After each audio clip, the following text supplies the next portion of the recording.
August मासरे school पिलांको पाई 10 दिन छुट्टी प्रकाश पाइला August मासर school छुट्टी तालिका सामिल रही स्वाधीनता दिवस सह अन्य पर्वपर्वाणी छुट्टी।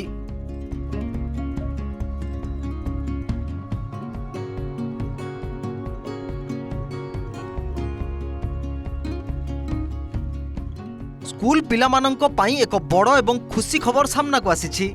आगामी अगस्ट मासटी छात्र छात्री पाई बेस आनंददायक हेबाकु जाउछि, कारण एही मासरे पिलामाने मोट 10 दिन छुट्टी पाइबाकु जाउछंती। रविवार द्वितीय शनिवार जातीय पर्व एवं विभिन्न पर्वपर्वाणी एकाठी पड़ुथिबारु छुट्टीर एक बड़ तालिका सामना को आसी। तेबे आसंतु जानिबा केउ केउ दिन रहिछि छुट्टी। रिपोर्ट अनुसार अगस्ट मासरे मोट 31 दिन मध्यरु पिलामाने 21 दिन पाठपढ़ा क्षेत्र में कटाइबाकु थिबा बेले प्राय 10 दिन छुट्टी उपभोग करिवे। एही छुट्टी गुड़िक मध्यरे रहिछि 5टी रविवार, द्वितीय शनिवार एवं स्वाधीनता दिवस भली जातीय दिवस।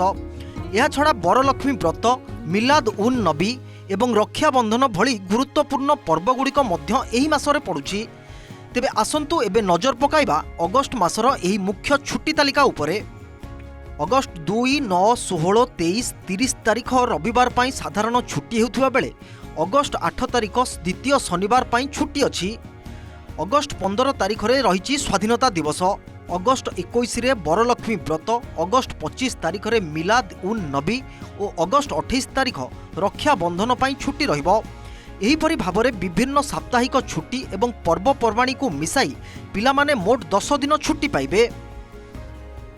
आंध्र प्रदेश और तेलंगाना रे एते गुड़िक छुट्टी मिलिबा पिलांको मनरे खुशी आनी दैथिबा बेले शिक्षाविद माने परामर्श दैछन्ति जे छुट्टी समय रे पिलामाने बुलिबा सहित निजर पाठपढ़ा और पुनरावृत्ति प्रति ध्यान देबा मध्य उचित।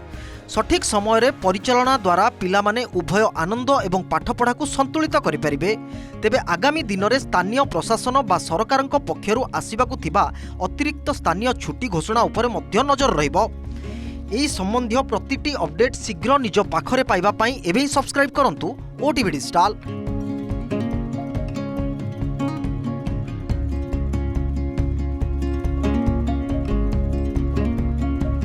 Bureau report OTV digital.